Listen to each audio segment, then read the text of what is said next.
तो मुझे पता है कि ये जब डिस्कशन पूरा होगा तो उसके बाद हिंदू विरोधी हमें घोषित किया जाएगा या भगवा विरोधी घोषित किया जाएगा। सवाल भगवे का विरोध करने का नहीं है, भगवे के प्रति अनादर करने का नहीं है। लेकिन खास तौर पे मैं भी कई बार विदेश गया हूं। विदेश में जब हम भारतीय रहते हैं तो हम जाति, धर्म, पंथ इससे उठकर भारत बीच में हमारी, या किसी भी देश में जब हम रहते हैं बाहर, तो हमारी पहचान एक भारतीयत्व की होती है और तिरंगा वो शान होता है। आपने हाल ही में देखा होगा रशिया और यूक्रेन के जब युद्ध चल रहा था तो कई भारतीय विद्यार्थी जो निकल गए थे वो रशियन टैंक्स और जो लगातार हमला हो रहा था उसके बीच में से तिरंगा लहराते हुए निकल गए और तिरंगे को देख के उनको समझ में आ गया कि ये भारत के लोग हैं जाने वाले। उसके बाद खबरें ये भी आई कि कुछ पाकिस्तानी भी थे, कुछ बाकी देशों के भी लोग थे, वो तिरंगे को लेके, ये तिरंगा ब्रांड है, इस तिरंगे की इज्जत है। तो खासकर जब हमारे देश के प्रधानमंत्री जाते हैं कहीं भी या कोई ऐसा नेशनल इवेंट होता है तो उस इवेंट में वहां बाकायदा भगवा फहराया वो तिरंगा फहराया जाता है। ये कोई गणेश उत्सव नहीं था। गणेश उत्सव अमेरिका में भी होता है, नवरात्र अमेरिका में भी मानी जाती है। तो नवरात्र के दिन यदि ढोल बजते हैं और लोग गरबा करते हैं तो वहां यदि भगवा दिखाई भी दे तो भी मैं मानता हूं कि चलो हो। लेकिन देखने में यह आया कि गणेश उत्सव हो या वहां गरबा हो, वहां पे भी तिरंगे ही नजर आते हैं, क्योंकि तिरंगा विदेश में भारतीयों को भारतीय होने का एक वो अपना गुरूर है, वो एक अपना सिंबल है। लेकिन कल जो मुझे पहली बार मैंने ये देखा, इसके पहले नरेंद्र मोदी जी के मैंने कई इवेंट देखे विदेशों में जो ऑर्गेनाइज होते हैं, उसमें बाकायदा तिरंगा होता है, मोदी जी चिल्लाते हैं, बीजेपी के बैज हो सकते हैं या बीजेपी के कोई फोरम के पोस्टर्स हो सकते हैं, लेकिन भगवा तिरंगे की जगह ये मैंने पहली बार देखा। उसके बाद जो मुझे दूसरा जो शौक लगा वो ये था कि यदि ये किसी बीजेपी के आउटफिट से रिलीज होता या किसी चैनल पे रिलीज होता तो मैं मानता हूं कि चलो ये होता। प्रधानमंत्री के ट्विटर हैंडल से या पीएमओ के ट्विटर हैंडल से यदि ये वीडियो ट्वीट होता है तो क्या हम ये माने इसको सरकार की मान्यता है? और यदि ये सरकार की मान्यता है तो क्या मैं 2 फीट 2 मतलब मेरे सीनियर्स बैठे, हो सकता है मैं गलती करूं, लेकिन जिस हिसाब से ये सरकारें चल रही हैं तो फिर कॉमन सिविल कोड की जो बात हो रही है, जो अभी हाल ही में अमित शाह जी ने भी की जयपुर में, राजस्थान में जाके, कि कॉमन सिविल कोड लाने का हम प्रयास कर रहे हैं और आप जहां बैठे हैं वहां इसकी शुरुआत भी शुरू हो गई है उत्तराखंड से। तो क्या कॉमन सिविल कोड के बाद हमारे देश में जो नया जो पेच होगा या नया जो डिमांड होगी हिंदू राष्ट्र के नाम पे, वो ये होगी कि अब तिरंगा की जगह भगवा लाया जाए? मुझे शंका इस बात की हो रही है, क्योंकि भारतीय जनता पार्टी कोई भी चीज जब ये करती है या संघ कोई ऐसा मूवमेंट चलाता है तो पहले एक टीजर देख के देखता है, पहले तवे पे एक थेम डाल के देखते हैं पानी का कितना उछलता है, तो उससे पता पड़ता है तवा कितना गर्म है। तो क्या ये टीजर था कि पहली बार भगवा जाना? दूसरी, गुजरात में जब प्रधानमंत्री गए थे वो कार्यकर्ताओं का सम्मेलन होगा, लेकिन वो वहां पे भगवा वो टोपी पहन के उन्होंने पहली बार भगवा टोपी का प्रयोग किया। हालांकि आम आदमी पार्टी ने टोपी का प्रचलन शुरू किया, वो सफेद रंग की आम आदमी पार्टी दिखा रहता था। उसके बाद आपने देखा होगा कि टोपी, खासकर लाल रंग की टोपी आप उत्तर प्रदेश में चली समाजवादी पार्टी में, लेकिन गांधी टोपी तो महात्मा गांधी के समय से चलती आ रही है। जो कांग्रेस और क्या जो भी पुराने जमाने में टोपी एक वो कोई इस पार्टी का सिंबल नहीं होता था।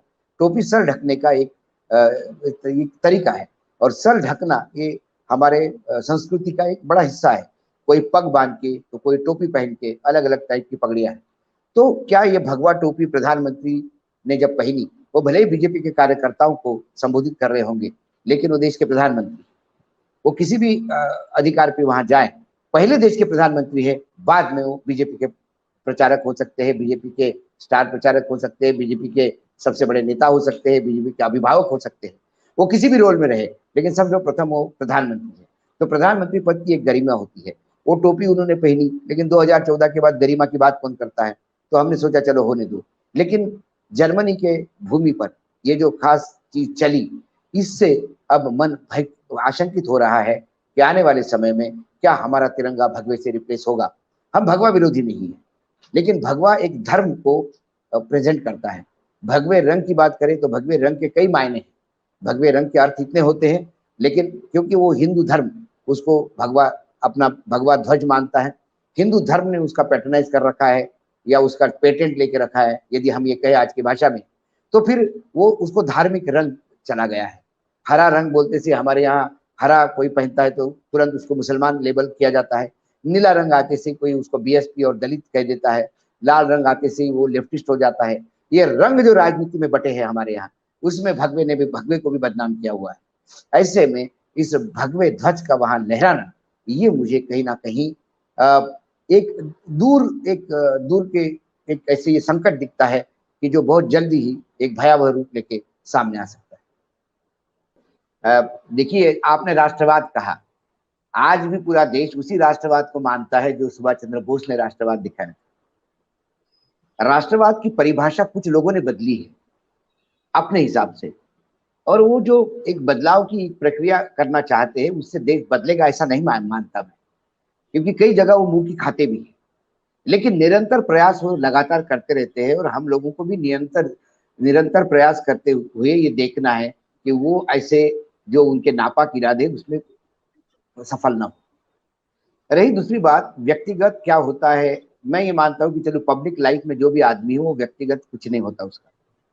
लेकिन अभी सर ने जिक्र किया कि पाकिस्तान एम्बेसी में ही एक कार्यक्रम में हम दोनों का फोटो है उनके पास। मैं पाकिस्तानी एम्बेसी में इनविटेशन पे गया था, तो क्या मैं पाकिस्तानी हो गया? क्या किसी भी तिबेटियन आदमी से कोई बात करेगा जिसका भी नाम चपटा हो गया वो मुगल हो गया है, चाइनीज हो गया? हाँ, हमारे पूरे देश में अपना एक नॉर्थ ईस्ट पूरा सेक्टर है जहाँ चाइनीज लोग दिखते हैं, तो क्या वो चाइनीज हो गए? ये आपके पास जब इश्यूज नहीं है या आपके पास भयावह सवालों के जवाब नहीं, तो फिर आप लगातार नरेशन बदलने की प्रयास करते हैं। आप एक नया शगुफा छोड़ते हैं मार्केट में कि जिसके ऊपर खूब चर्चाएं हो कि राहुल गांधी पब में गया। मैंने पहले एक ट्वीट देखा वो पूना वाले का कि देखिए राजस्थान जल रहा है, वो ये भले उनकी व्यक्तिगत हो लेकिन वो पब में क्या बैठ सकते हैं? अरे भाई वो शादी में गए। जहां तक मुझे मालूम है कि रेस्टोरेंट और पब के धंधे में शायद पूना वाला भी खुद का भी उसके पब वो चलते हैं। क्या ये लोग पब में नहीं बनते? जब ये राहुल गांधी के साथ थे तब तो ये पब में, कई पत्रकारों के साथ पब में बैठे हैं, तो पब में बैठना पाप नहीं है। सवाल है कि पब में कोई महिला साथ में खड़ी है, तो आपने कहा कि चाइना एम्बेसडर है। एक बीजेपी के बहुत बड़े जिनके बवासीर हुआ है जिनके गले में, वो रोज ट्वीट करते हैं, उन्होंने कहा कि चाइना के राजनीतिक के साथ जब बैठते हैं राहुल गांधी तो देश को चिंता करनी चाहिए। अरे वो चाइना का है, ये कौन सर्टिफिकेट देगा भाई तुझे? घर बैठे तूने सुबह उसको चाइना डिक्लेयर कर दिया। वो एक अपने मित्र की शादी में गए थे, वो पत्रकार थी, पत्रकार मित्र है, कोई अफेयर वाफर लफड़ा वाला मामला नहीं है, पत्रकार मित्र है। और पत्रकार मित्र तो चले गए, और वहां जाने के बाद यदि वो उनका रात को सब डिनर, आजकल सारी शादियों में रात को ही पार्टियां होती है, कॉकटेल पार्टीज होती है। कई मंत्री को यहाँ मंत्रियों के बंगले पे भी कॉकटेल पार्टीज होती है जिसमें हमने अटेंड की हुई है। तो क्या कॉकटेल पार्टी में जाना गलत बात है? कल मेरे बहन के 60 साल पूरे हुए, कल रात को एक डिनर था और एयरफोर्स मेस में डिनर था, और एयरफोर्स मेस में यदि कल कॉकटेल डिनर था तो क्या फिर मेरा कैरेक्टर एकदम जीरो हो गया क्योंकि मैं कॉकटेल डिनर में चला गया? आप किसको, आपने हाथ में ग्लास लिया, आपने पी, दारू पी के गिर गए। अब राहुल गांधी ने किसी के साथ झुमा झटके की, राहुल गांधी को किसी ने मारा नशे में, ऐसे कुछ कांड हो गए जो आपने एकदम उनको लेबल कर दिया। और राजस्थान जल रहा है, तो राहुल गांधी को पहले दंगाइयों ने बता दिया था कि देखो आप पार्टी में चले जाइए, हम इधर जलाना शुरू कर देते। यदि राहुल गांधी वहां दंगे होने के बाद पब में जाना गलत है, तो फिर अनंतनाग में भी दंगे हो रहे हैं, अनंतनाग में भी पथराव हुआ है, और वो सेंट्रल गवर्नमेंट के अंडर आता है। अभी वहां सेंट्रल रूल है, तो क्या प्रधानमंत्री का अपना स्वागत करना जर्मनी में जस्टिफाई है? लेकिन मैं मानता हूं कि प्रधानमंत्री जी को थोड़ी मालूम था कि वो जर्मनी में किसी काम के लिए जाएंगे और पीछे पथराव होगा। तो मैं जैसा प्रधानमंत्री को उसके लिए जिम्मेदार नहीं मान सकता, वैसा राहुल गांधी को भी नहीं मान सकता। और फिर यहाँ नई एक शुरुआत हुई है, हम करें तो सदाचार, आप करें तो व्यभिचार, हम करें तो रासलीला, तुम करें तो कैरेक्टर ढीला। एक नया इन्होंने एक अपना सर्टिफिकेशन एजेंसी चालू की। प्रधानमंत्री बिना बोले वहां पे चले जाते हैं, पाकिस्तान के हमारे दुश्मन देश के वहां पे जब उनके आतंकवादी हमारे देश में घुस घुस के सैनिकों को मार रहे हैं, और हमारे प्रधानमंत्री वहां बर्थडे केक काटने जाते हैं, शादियों में जाते हैं।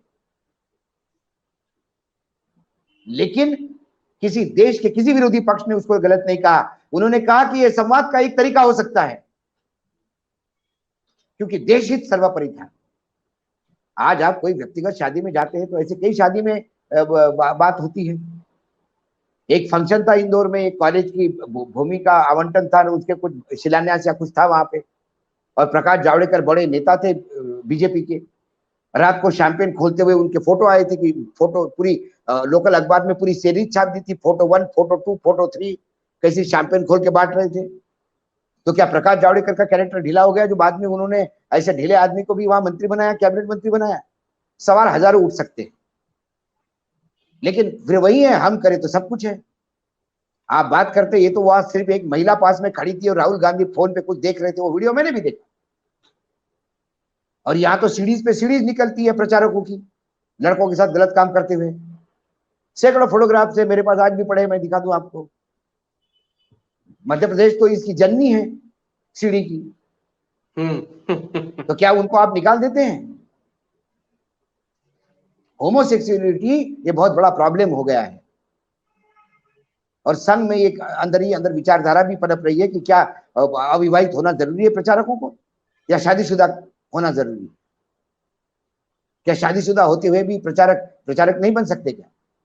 एक आंतरिक विवाद भी चल रहा है। मैं ये नहीं कहता हूं कि सारे संघी ऐसे हैं, लेकिन वहां पे भी एक है ये जो कुरीतियां है, होमोसेक्सुअलिटी, सेक्स के प्रति आकर्षण, महिलाओं के प्रति।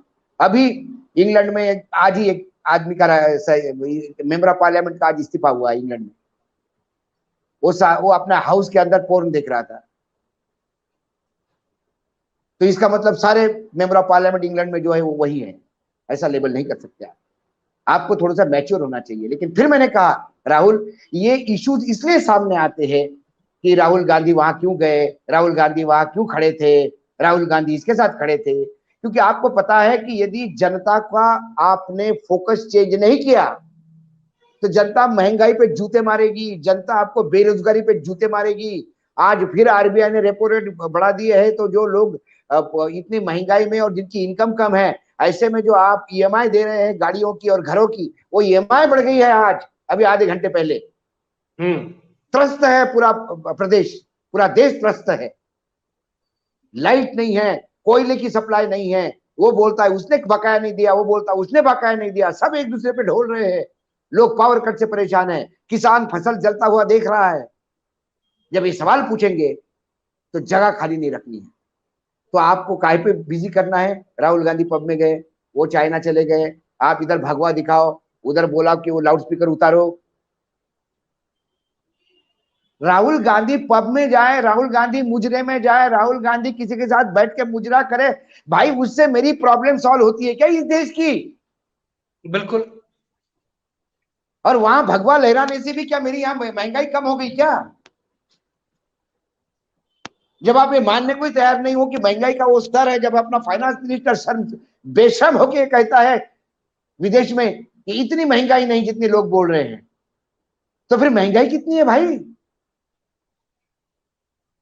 अब आरबीआई ने आज एक्सेप्ट कर लिया कि महंगाई इतनी ज्यादा होगी कि रेपो रेट करने पड़ेंगे, और ये सिंपल कैलकुलेशन के तहत आपने रेट बढ़ा दिए, चीजें महंगी हो गई, लोग खरीदेंगे कम, पैसा सर्कुलेशन। अरे भाई पैसा निकल कर रहा है लोगों के पास से, और ये जो महंगाई हो रही है, ये महंगाई होल्डिंग्स की वजह से हो रही है, कालाबाजारी की वजह से हो रही है, ये महंगाई कल उत्पादन की वजह से हो रही है।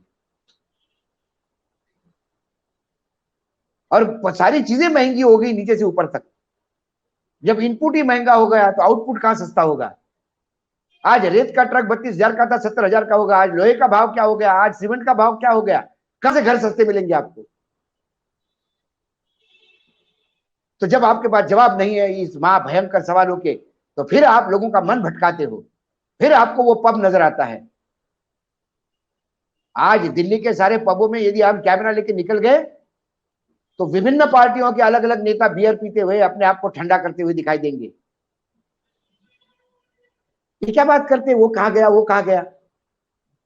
इसलिए तो ये आडंबरी मात्र जो है, मूर्खता है, फोकस चेंज करने का, मन भटकाने का लोगों की एक आदत है, और बीजेपी 2014 से लगातार कर रही है, क्योंकि उनके पास सवालों के जवाब नहीं, और जवाब होते तो प्रधानमंत्री प्रेस कॉन्फ्रेंस देते, जवाब होते तो प्रधानमंत्री किसी पत्रकार से बात करते, ना कि अक्षय कुमार से।